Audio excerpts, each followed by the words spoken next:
hermanos, que Dios les bendiga. Amén. Estamos gozosos, amados hermanos, de haber podido participar desde temprano, sí, en esta búsqueda para con nuestro Dios a través, sí, de la oración y también de la enseñanza de su palabra. Les invito, por favor, a abrir sus Biblias. Hagámoslo en el libro de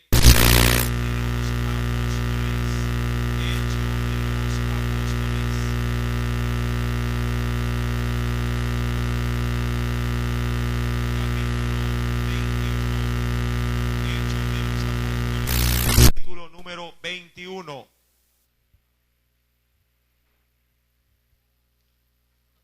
Hechos de los Apóstoles, capítulo número 21. ¿Lo tenemos todos? Leamos de una manera antifonal del verso 17 en adelante. Hechos capítulo 21, verso 17 en adelante. Cuando llegamos a Jerusalén, los hermanos nos recibieron con gozo. Lean el verso 18. Y al día siguiente Pablo entró con nosotros a ver a Jacobo, y se hallaban reunidos todos los ancianos, a los cuales, después de haberles saludado, les contó una por una las cosas que Dios había hecho entre los gentiles por su ministerio. Cuando ellos lo oyeron, glorificaron a Dios y le dijeron: ya ves, hermano, cuántos millares de judíos hay que han creído, y todos son celosos por la ley. Pero se les ha informado en cuanto a ti, que enseñas a todos los judíos que están entre los gentiles a apostatar de Moisés, diciéndoles que no circunciden a sus hijos ni observen las costumbres. ¿Qué hay pues? La multitud se reunirá de desierto, porque oirán que has venido. Haz pues esto que te decimos.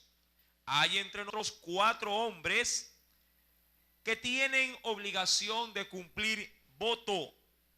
Tómalos contigo, purifícate con ellos y paga sus gastos para que se rasuren la cabeza, y todos comprenderán que no hay nada de lo que se les informó acerca de ti, sino que tú también sanadamente guardando la ley. Pero en cuanto a los gentiles que han creído, nosotros le hemos escrito determinando que no guarden nada de esto, solamente que se abstengan de lo sacrificado a los ídolos, de sangre, de ahogado y de fornicación. Entonces Pablo tomó consigo a aquellos hombres, y el día siguiente, habiéndose purificado con ellos, entró en el templo para anunciar el cumplimiento de los días de la purificación, cuando había de presentarse la ofrenda por cada uno de ellos. Pero cuando estaban para cumplirse los 7 días, unos judíos de Asia, al verle en el templo, alborotaron a toda la multitud y le echaron mano, dando voces: varones, y ayudad. Este es el hombre que por todas partes enseña a todos contra el pueblo la ley y a los del lugar. Y además de esto, ha metido a los griegos en el templo y ha profanado este santo lugar. Porque antes habían visto con él en la ciudad a Trófimo de Éfeso, a quien pensaban que Pablo había metido en el templo. Así que toda la ciudad se conmovió y se agolpó el pueblo, y apoderándose de Pablo, le arrestaron fuera del templo e inmediatamente cerraron las puertas. Y procurando ellos matarle, se le avisó al tribuno de la compañía que toda la ciudad de Jerusalén estaba alborotada. Este, tomando luego soldados y centuriones, corrió a ellos, y cuando ellos vieron al tribuno y a los soldados, dejaron de golpear a Pablo. Entonces, llegando el tribuno, le prendió y le mandó atar con 2 cadenas, y preguntó quién era y qué había hecho. Pero entre la multitud unos gritaban una cosa y otras otra. Y como no podía entender nada de cierto a causa del alboroto, le mandó llevar a la fortaleza. Al llegar a las gradas, Aconteció que era llevado en peso por los soldados a causa de la violencia de la multitud, porque la muchedumbre del pueblo venía detrás gritando: muera. Cuando comenzaron a meter a Pablo en la fortaleza, dijo al tribuno: ¿se me permite decir algo? Y él le dijo: ¿sabes griego? ¿No eres tú aquel egipcio que levantó una sedición antes de estos días y sacó al desierto los 4000 sicarios? Entonces dijo Pablo: yo de cierto soy hombre judío de Tarso, ciudadano de una ciudad no insignificante de Cilicia, pero te ruego que me permitas hablar al pueblo. Todos el verso 40. Y cuando él se lo permitió, Pablo, estando en pie en las gradas, hizo señal con la mano al pueblo, y hecho gran silencio, habló en lengua hebrea diciendo: amén. Oremos. Padre, en el nombre de Jesús de Nazaret, te pedimos en esta preciosa noche, nuevamente, mi Dios, que tu misericordia nos acompañe y sea tu Santo Espíritu hablándonos conforme a nuestras necesidades espirituales. Señor mi Dios, sé propicio en esta hora para con cada uno de tus hijos. Háblanos, Dios mío, porque hemos venido a escuchar tu voz. Asimismo, mi Dios, permite, Padre, que tu palabra predicada pueda ser llevada a la práctica en nuestros hogares, en nuestras propias vidas, porque queremos experimentar en ti un cambio, una transformación, Señor, porque tú te agradas de aquellos que oyen tu palabra y la guardan poniéndola por obra. En el nombre de Jesús, amén y amén. Hechos capítulo 21, verso número 40 nos declara lo siguiente: y cuando él se lo permitió, hablando esto del tribuno, Pablo, estando en pie en las gradas, hizo señal con la mano al pueblo, y hecho gran silencio, habló en lengua hebrea diciendo. Recordemos por medio de la lectura que el apóstol Pablo había sido, de manera injusta, tomado cautivo por parte de los judíos, los cuales, como hemos dado lectura, pensaban que había violentado la costumbre o la tradición del pueblo, metiendo gente gentil o gente indigna dentro del tabernáculo. Hablando de esto acerca de un hombre llamado Trófimo, que ya lo hemos visto por medio de la escritura en Hechos 20, capítulo 20, verso 4, y en segunda de Timoteo, capítulo 4, verso número 20. Esto ya fue motivo de estudio, del cual sabemos por la escritura que no fue así, porque este Trófimo había quedado en Mileto, pero enfermó. Ahora bien, en el capítulo 22 vamos a ver un desenlace de esta situación. Verso número 1, recuerde, Pablo está siendo acusado y sin juicio es acometido por los presentes y casi lo linchan. Dice el verso número 1 del capítulo 22. Varones, aquí Pablo tomando la palabra.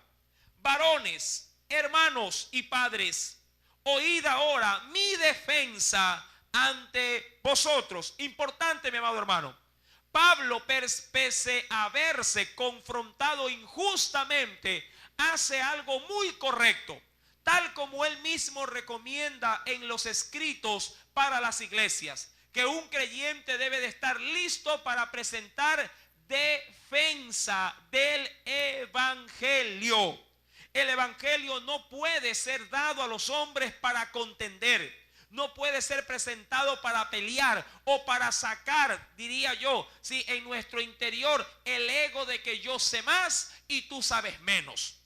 La correcta postura de utilización de la escritura es para anunciarla, proclamarla o llevando el mensaje de esperanza. Y cuando alguien demanda algo de esta palabra, usted tiene que limitar su respuesta a dar defensa. Recuerde que cuando uno se defiende de algo, no es que tira a matar, sino que se cubre para no ser estropeado. Un escudo puede ser utilizado para poder salvaguardarse a sí mismo contra todo ataque.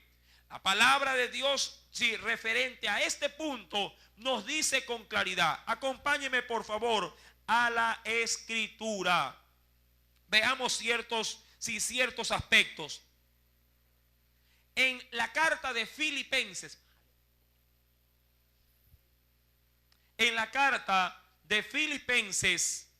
capítulo número 1. Filipenses capítulo número 1. ¿Lo encontró? Nos dice el Señor, versículo número 15 en adelante.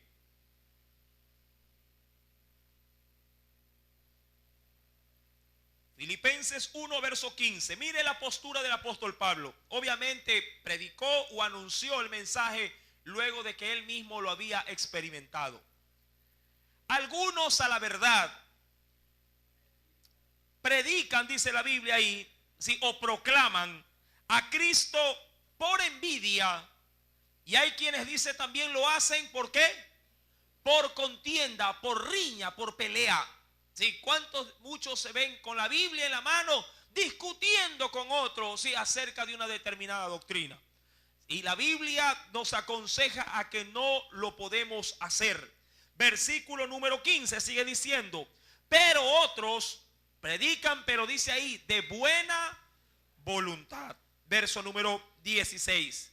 Los unos, es decir, a quienes predican de Cristo, lo hacen dice aquí, contención, no sinceramente, dice aquí, pensando añadir aflicción, o lo que es lo mismo, tristezas a mis prisiones. Pero los otros por amor, sabiendo que estoy puesto, ¿para qué estamos puestos como iglesia de Cristo? ¿Para qué? Para defensa, dice la Biblia, defensa, sí, del evangelio. El evangelio, si algo se nos recrimina, si algo se nos confronta, es para presentar defensa. Pero para poder defendernos con la palabra, tenemos que conocer la palabra. Amén. Usted no puede sacar un arma, por así decirlo, sin previamente tener la debida capacidad y destreza de poder usarla. Aún más nos declara la Escritura, en la primera también epístola, pero del apóstol Pedro, capítulo número 3.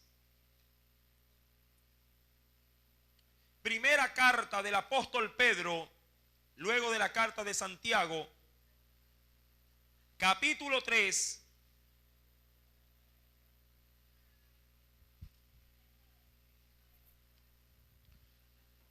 Versículo número 14 al 15. ¿Lo tiene? Primera de Pedro capítulo 3 verso 14 al 15.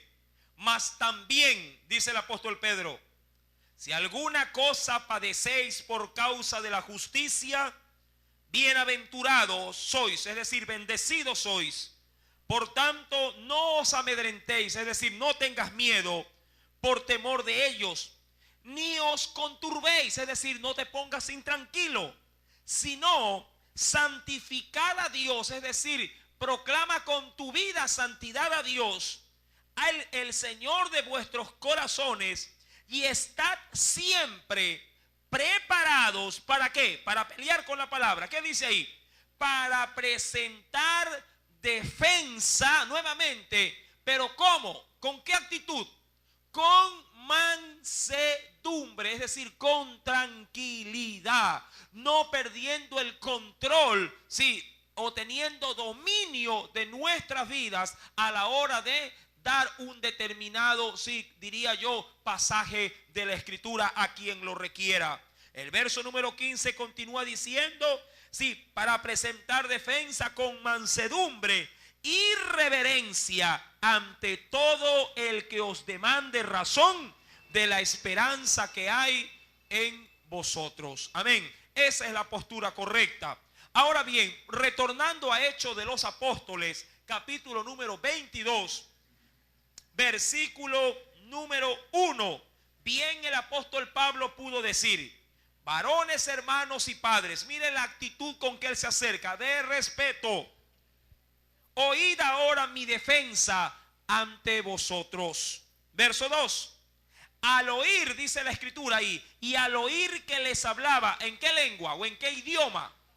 En lenguaje hebreo, guardaron más silencio. ¿Sí? ¿Por qué? Solamente quienes conocían el idioma original de las escrituras eran los sacerdotes, los rabinos, los escribas, los fariseos y saduceos. Es decir, las más altas líneas teológicas en cuanto a tendencia de estudio de la época en los tiempos de Jesús. Ellos tenían la capacidad de adquirir un estudio concienzudo de las sagradas escrituras y aprender los textos bíblicos en sus idiomas originales. Y el pueblo común no hablaba este tipo de idiomas.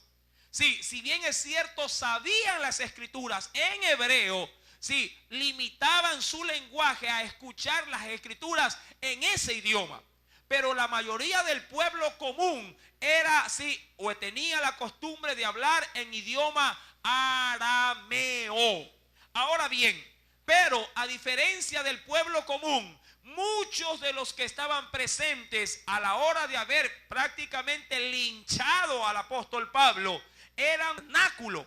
De hecho, sus instigadores eran personas judías que pertenecían a las sinagogas, al círculo religioso, y conocían perfectamente el dialecto hebreo. Dice el versículo número 2: y al oír que les hablaba en lengua hebrea, ¿qué tuvieron que hacer frente a ese idioma? Guardar silencio por respeto, sí, al idioma original de las sagradas escrituras, o en este caso de la ley y los profetas. Verso número 3. ¿Qué les dijo? Yo de cierto, primer punto, ¿qué pone en pie de orden? Su origen. Yo de cierto no soy extranjero. Recuerde por qué Pablo se toma la molestia de darles en detalle todo lo que les va a hablar, porque muchos de los que habían causado este desorden ni siquiera sabían por qué estaban ahí. ¿Usted se acuerda cuando se leyó dentro del capítulo número 21 que unos gritaban una cosa y otros gritaban otra? Nadie sabía específicamente qué estaba pasando. Y Pablo se toma esta molestia y comienza a dar, sí, su testimonio para poder presentar defensa del evangelio. Ahora bien, vayamos al testimonio del apóstol Pablo. Yo de cierto soy judío, nacido en Tarso de Cilicia, pero criado en esta ciudad, instruido a los pies de Gamaliel. Es decir, él fue mi maestro, Gamaliel, estrictamente conforme a la ley de nuestros padres, celoso de Dios, como hoy lo sois todos vosotros. Hay un argumento adicional en Hechos capítulo 19, verso 23, pero ya mismo lo vamos a leer, el cual va a hacer referencia a lo que dice el verso 4. Pero yo, dice ahí, perseguía yo ¿qué dice? Este camino. Cuando se habla de camino, se está hablando de la secta, por así decirlo, de los que seguían a Jesús. Así se les conocía al inicio a los cristianos, no cristianos, sino los del camino, porque se había hecho a manera de identificación ver personas cristianas yendo de un lugar a otro sembrando la palabra, porque le daban cumplimiento a una orden de Jesús que decía: id y predicad el evangelio a toda criatura. Y ahí, yendo de dos en dos, siempre se los encontraba de un lugar, de una aldea en otra, de una ciudad en otra, y eso les dio a ellos el nombre de conocerse como los del camino o los caminantes. Perseguía yo este camino, y Hechos 19:23 lo certifica, en el cual dice, leo rápidamente Hechos 19 verso 23: hubo por aquel tiempo un disturbio no pequeño acerca del camino. Retomo. Hechos 22, verso número 4. Perseguía yo este camino hasta la muerte, prendiendo y entregando en cárceles a hombres y mujeres, como el sumo sacerdote también me es testigo. ¿Por qué? Porque el sumo sacerdote era el que le había dado cartas, ¿sí?, de autorización para que lo haga. Como el sumo sacerdote también me es testigo, y todos los ancianos, de quienes también recibí cartas para los hermanos, y fui a Damasco para traer presos a Jerusalén, también a los que estuviesen allí, para que fuesen castigados. Verso número 6. Pero aconteció que yendo yo al llegar cerca de Damasco, como a mediodía, de repente me rodeó mucha luz del cielo, y caí al suelo, y oí una voz que me decía: Saulo, Saulo, ¿por qué me persigues? Recuerde que todo esto ya fue motivo de estudio en la conversión del apóstol Pablo. Verso 8. Yo entonces respondí: ¿quién eres, Señor? Y esa voz me dijo: yo soy Jesús de Nazaret, a quien tú persigues.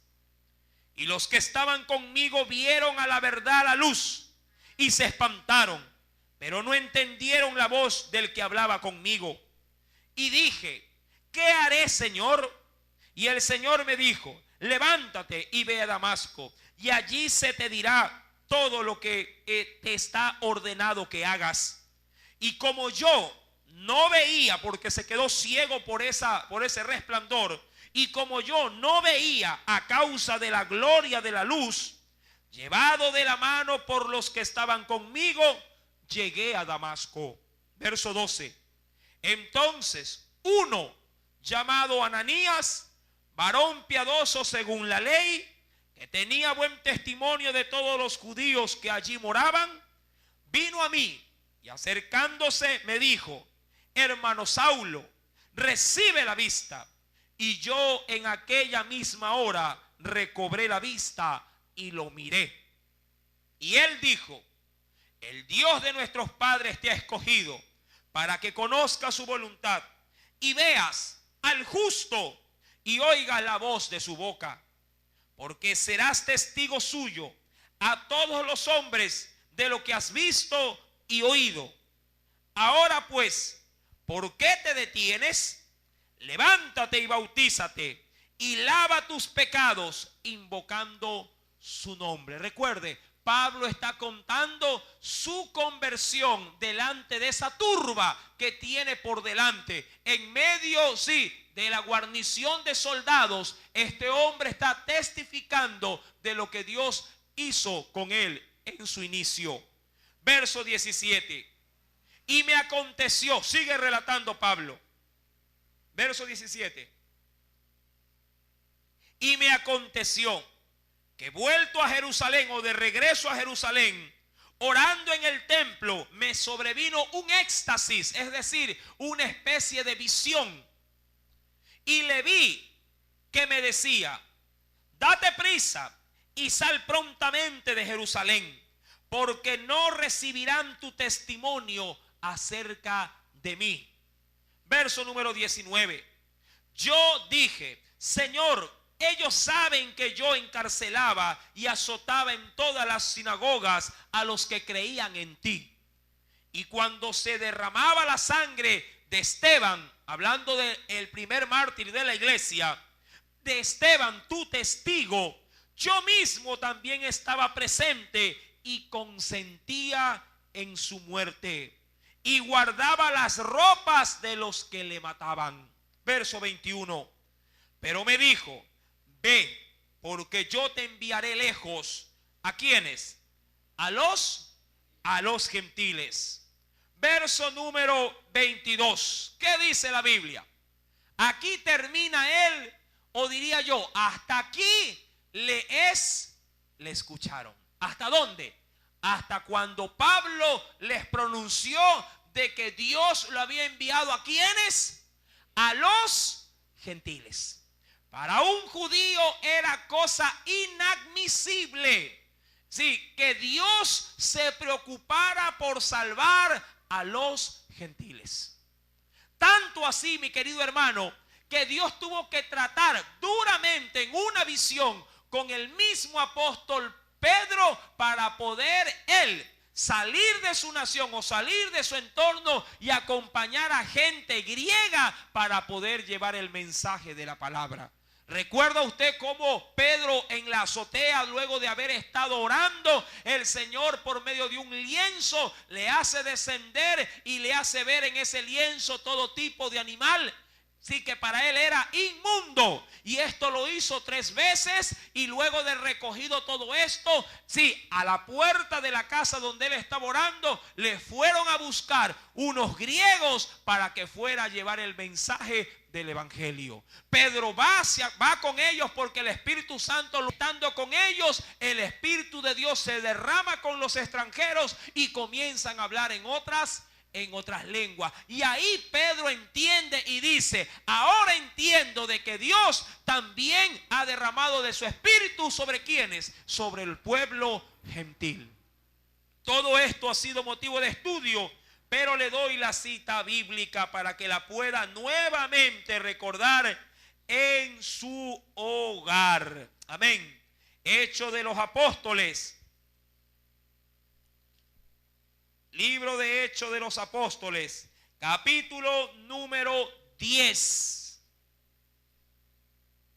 Todo el capítulo se lo recomiendo que lo lea. Amén. Todo el capítulo, pero le leo la parte esencial de la experiencia que tuvo el apóstol Pedro. Hechos de los Apóstoles, capítulo número 10.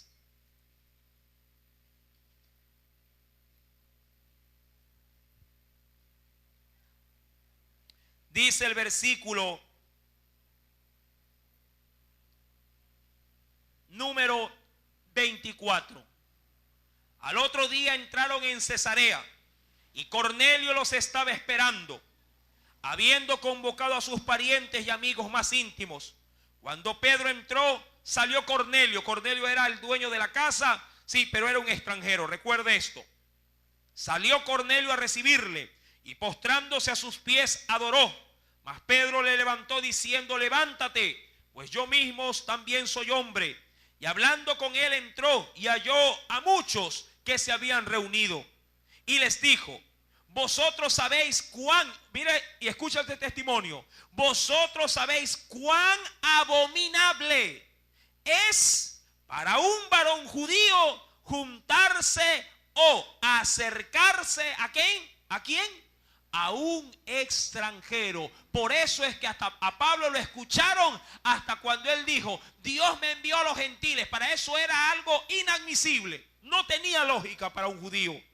Pero ¿qué dice el mismo versículo 28?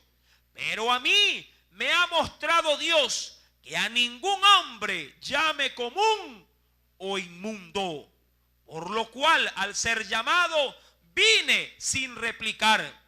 Así que pregunto: ¿por qué causa me habías traído o me has hecho venir? Y ahí se le dice: el Espíritu Santo sí nos ha enviado a llamarte. Ven, porque tú tienes algo que decirnos. Pedro habla de Cristo, el Espíritu Santo bautiza y ese hombre queda asombrado por la obra que Dios hizo con toda la casa de Cornelio. Pero eso lo termino de leer en su hogar. Hechos, volvamos por favor a Hechos, capítulo número 22.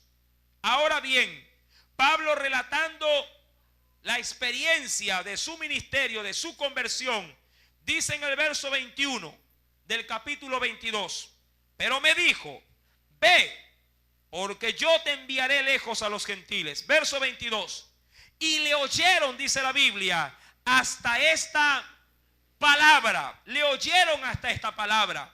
Entonces alzaron la voz. ¿Quiénes? La turba que estaba delante. Alzaron la voz diciendo: quita de la tierra. ¿A quién? A tal hombre. Es decir, que muera, que no viva. Quita de la tierra a tal hombre, porque no conviene que viva. ¿Por qué? Porque ellos se habían dado cuenta que la labor del apóstol Pablo estaba haciendo en su entorno una revolución. Muchos judíos se convertían a Cristo y no se diga, gentiles venían también arrepentidos a los pies del Salvador. Todo esto fue para ellos algo totalmente opuesto a su tradición de religión. Versículo número 23 continúa diciéndonos: y como ellos gritaban y arrojaban sus ropas y lanzaban polvo al aire, eso era una manifestación, diría yo, externa de su inconformidad. ¿Qué es lo que hacían los judíos? Rasgaban sus vestiduras de impotencia, de dolor y de ira, y esparcían, cogiendo la tierra que pisaban, la tiraban así hacia el aire, en señal de ¿qué? De rebeldía, con referencia al mensaje de lo que estaba diciendo el apóstol Pablo. Eso es como mucha gente de impotencia, al ver que no puede reaccionar de otra manera, se arranca los pelos, se hiere de pronto con navajas, con cuchillos en la piel, se pega a sí mismo tratando de desquitar su impotencia con su propio cuerpo. Que por cierto, la Biblia de por sí condena que nos lastimemos intencionalmente, sabiendo y reconociendo que nuestro cuerpo es templo del Espíritu Santo. Uno no puede, mi amado hermano, bajo ningún concepto infringirse autodaño a sí mismo. ¿Sí? ¿Para qué? Para manifestarle a otro que yo estoy inconforme con su decisión o con su manera, sí, de ser. La Biblia nos lo prohíbe tajantemente. Dice aún más la Escritura en el versículo número 23 del capítulo 22 de Hechos: y como ellos gritaban y arrojaban sus ropas y lanzaban polvo al aire, ¿qué es lo que hizo el tribuno? Mandó el tribuno que le metiesen, ¿dónde? Dentro, dice ahí, en la fortaleza, y ordenó, ¿qué cosa?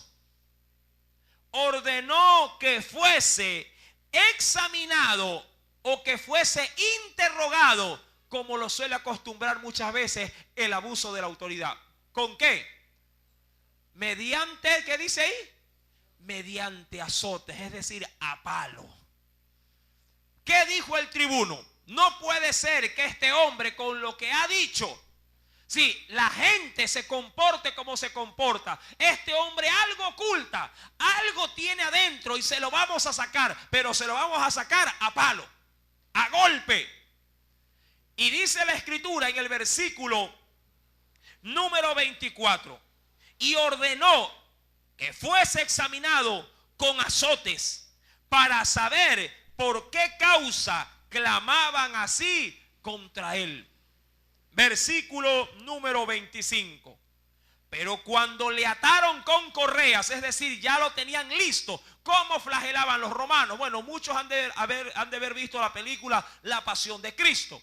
Sí, la forma de azotar a una víctima o a un preso, sí, era de atar, en este caso a la víctima, a un tronco, sí, a manera así de potro. Se lo acostaba, sí, del torso hacia abajo y se le amarraba con cuerdas de cuero, sí, en el suelo, dejando toda la espalda prácticamente al descubierto. De esa manera era más fácil poder con el látigo romano, sí, allegarse a los lomos de aquel que habría de ser flagelado. La Escritura menciona que cuando ya lo amarraron, verso 25, cuando le ataron con correas, Pablo le dijo ¿a quién? Al centurión. Recuerde que el centurión era un soldado romano que tenía a cabo, sí, a sus órdenes a 100 hombres, una especie de un sargento. Le dice al centurión, versículo 25: os es lícito, o lo que es bien, le está permitido azotar a un ciudadano romano sin haber sido, ¿qué cosa? Condenado. Es decir, les está permitido ejecutar ya una sentencia de martirio a alguien que primeramente no se le ha dado audiencia, se le ha juzgado y se le ha dado un veredicto. Ahora, Pablo habló de una manera muy propicia. Pablo utilizó, por así decirlo, las leyes terrenales para poder defender su causa. De esto se ha hablado en anterioridad. Un creyente sí puede hacer uso de la ley terrenal para poder dirimir cualquier controversia que tenga o con otro cristiano o con alguna persona, sí, ajena, pero que tenga un litigio, sí, que solucionar.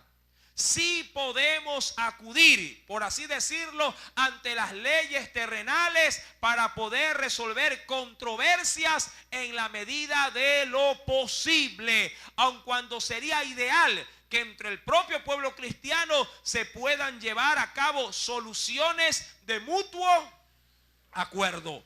Pero cuando no nos podemos poner de acuerdo, Dios ha establecido leyes terrenales que podemos hacer uso de ellas. Dice la Biblia en el capítulo número 22, versículo número 26. Cuando el centurión oyó esto, fue y dio aviso ¿a quién? Al tribuno. ¿Por qué? La Biblia dice en ese verso, porque se enteró ¿quién? El centurión, que Pablo era ciudadano romano.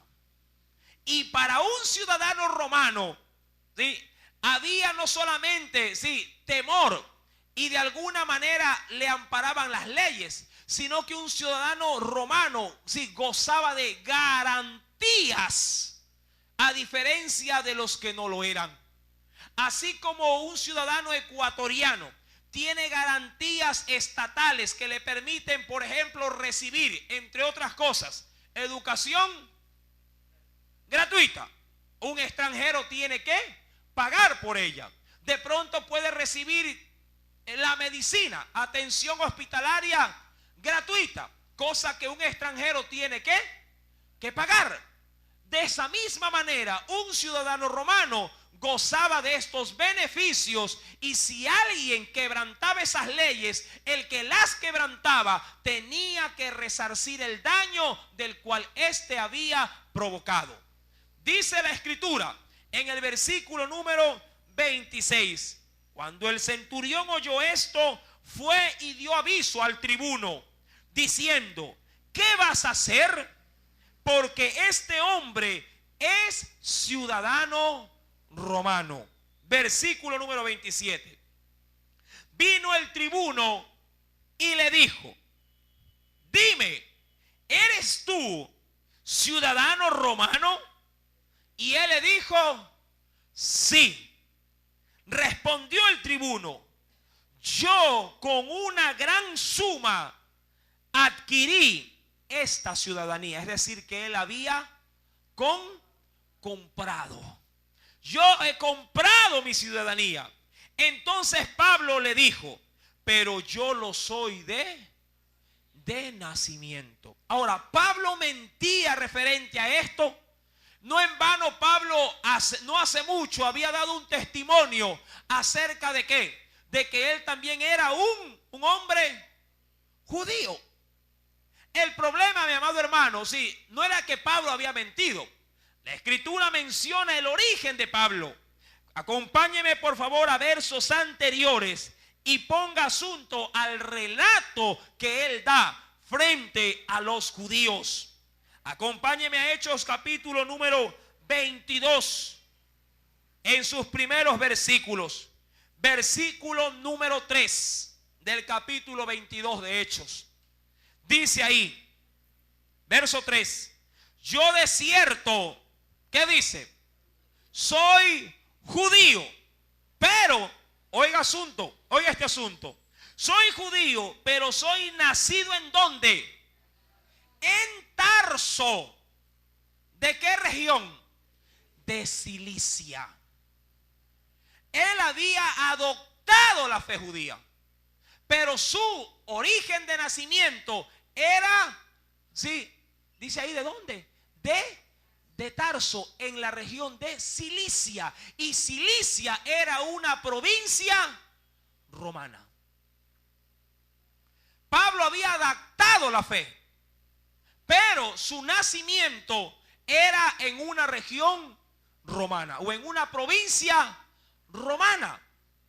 Pero si bien es cierto, había sido criado en el temor de la fe judía, si su origen de nacimiento le dejaba al descubierto de que él lo era de nacimiento romano. La Biblia menciona en ese verso, en el capítulo 22, verso 3, yo de cierto soy judío. Obviamente, ¿en cuanto a qué? En cuanto a creencia, en cuanto a fe, en cuanto a obediencia. Soy judío, nacido, pero ¿en dónde? En Tarso. Amado hermano, un judío no solamente se lo entendía como judío porque había nacido en Israel. Si él tenía un padre hebreo o un padre israelita, una madre israelita, y había nacido en un lugar que no era Israel, por sus ascendientes se le atribuía nacionalidad judía en cuanto a la nación de Israel. ¿Cómo se podría entender esto? Es sencillo. Cuando un judío nacía en una región extranjera, pero sus padres eran judíos, aun cuando naciera en una nación extranjera, no perdía su nacionalidad de sus padres. Es más o menos como cuando en las leyes nuestras se le dice a un candidato presidencial que sus padres deben de ser ecuatorianos para poder él también ejercer, diría yo, su nacionalidad ecuatoriana. Para un judío, en ese sentido, dentro de una nación tan poderosa como lo era Roma, muchos habían salido exiliados. ¿Cuántos nacieron, por ejemplo, en la dispersión cuando fueron regados y llevados cautivos a la región de Babilonia? ¿Cuántos nacieron en Babilonia? Cientos. ¿Cuántos judíos nacieron en Egipto cuando fueron sacados? O por decirlo, fueron introducidos, sí, en Egipto. Cientos, miles. Pero no por eso perdieron su identidad como pueblo. Salidos de ahí, igual guardaron por sus ascendientes, guardaron, sí, su nacionalidad. Lo mismo pasó con el apóstol Pablo. Pablo tenía padres judíos. Y aun cuando de manera natural hubiese nacido en Cilicia, por sus ascendientes conservaba en su sangre, no en su nacionalidad, en su sangre, sí, corría por sus venas sangre hebrea, sangre judía. Por eso él sí era aceptado en medio de su entorno, sí, en este caso de los judíos. Pero, si bien es cierto, por sangre él era judío, en cuanto a nacimiento, había nacido en Tarso de Cilicia. Y para un romano o un griego, eso era lo que importaba. El lugar donde se nacía, no tanto en cuanto si su padre o su madre era extranjero o no de su nación. Entendido esto, bien podríamos decir que Pablo no mentía.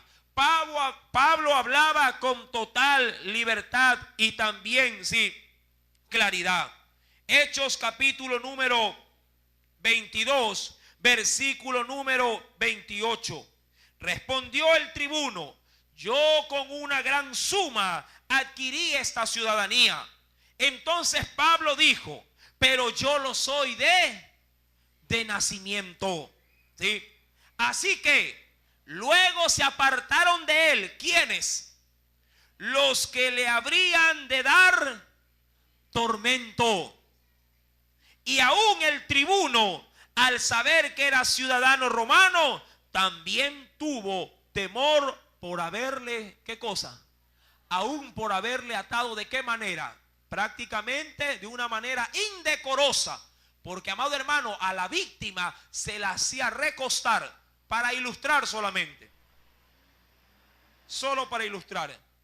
Había un madero que no era otra cosa más que un tronco de un árbol cortado, más o menos a esta altura, 1 metro o 1,5 metros. Se desnudaba la víctima, desnudo, no como sale en la película. Sí, se le quitaba su ropa y se acostaba, abiertas sus piernas y todo su tronco amarrado de pies y manos, sí, con cadenas y cepos que había en el suelo, tratando de dejar a la víctima dispuesta para sí el tormento del látigo romano.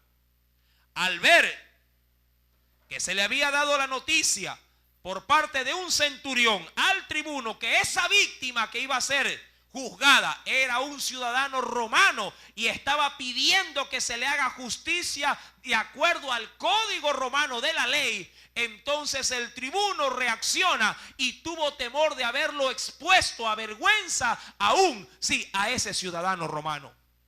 Todo esto obviamente va a concadenar, va a dar como resultado algo. Dice el verso número 30. Al día siguiente, queriendo saber de cierto la causa por la cual le acusaban los judíos, le soltó ¿de qué? ¿Por qué? Porque ahora ya tenía temor de que ese ciudadano acuse al tribuno de que se había hecho con él una injusticia. Le soltó de las cadenas y mandó venir a los principales sacerdotes y a todo el concilio, y sacando a Pablo le presentó ante ellos. ¿Qué va a suceder una vez dispuesto ahora el escenario perfecto para que Pablo con toda libertad ahora sí pueda presentar una defensa apropiada? El próximo jueves lo estaremos estudiando. Amén. Amados hermanos, una actitud decorosa, de respeto y de dominio propio en el Señor puede en más de una ocasión sacarnos airosos aún de dificultades que bien pudieran tener otro tipo de fin. Muchos cristianos frente a la autoridad terrenal se sublevan y diciendo o asumiendo de que son hijos de Dios, alzan más la voz que la autoridad y terminan llevados presos a una penitenciaría. ¿Qué han ganado gritando? ¿Qué han ganado diciendo yo soy hijo de Dios y usted tiene que oírme? ¿Qué han ganado? Absolutamente nada. La blanda respuesta, dice la Biblia, aplaca o quita la ira. Amén. Aprendamos a ser sabios, y no necios, porque la necedad no tiene comunión con los hijos de nuestro Dios. Amén. Oremos en esta hora. Padre celestial, en esta preciosa noche, nuevamente tu palabra ha manifestado ante nosotros tu perfecta y buena voluntad. Ahora te pedimos, mi Dios, que tú bendigas, Señor, la enseñanza del día de hoy, para que por medio de la reflexión de ella alumbre, oh Dios, no solamente nuestro entendimiento, sino nuestros corazones. ¿Cuántas veces, oh Dios, en el hogar nos ponemos con una actitud no aceptable delante de un esposo, delante de una esposa, delante de un hijo o aún un hijo delante de un padre? Y en vez de terminar la confrontación en santa paz, se termina en guerra, en división, en pleito, aún hasta, Señor, en peleas y aún hasta en crímenes, por no saber guardar la completa paz en tu nombre. Amado Dios, ayúdanos a ser sabios, sensatos, prudentes, equilibrados, a no perder el control de nuestro carácter, sino más bien a pedir en ti dominio de nuestro ser. Señor amado, así como con Pablo hemos podido notar y considerar de qué manera debe de ser nuestro reaccionar, aun cuando mal le han tratado, así también nosotros. No importa si nos han calumniado falsamente, no importa si han hablado mal de nosotros mintiendo, no importa si aún nos han perjudicado, siempre guardar en ti la línea del respeto y del temor a Dios, porque a la verdad tú pelearás por nuestra causa. Porque nosotros estaremos tranquilos, dice tu palabra, porque Jehová peleará por nosotros. Gracias, Padre. Gracias, Hijo. Y gracias, Espíritu Santo de Dios. Amén y amén. Démosle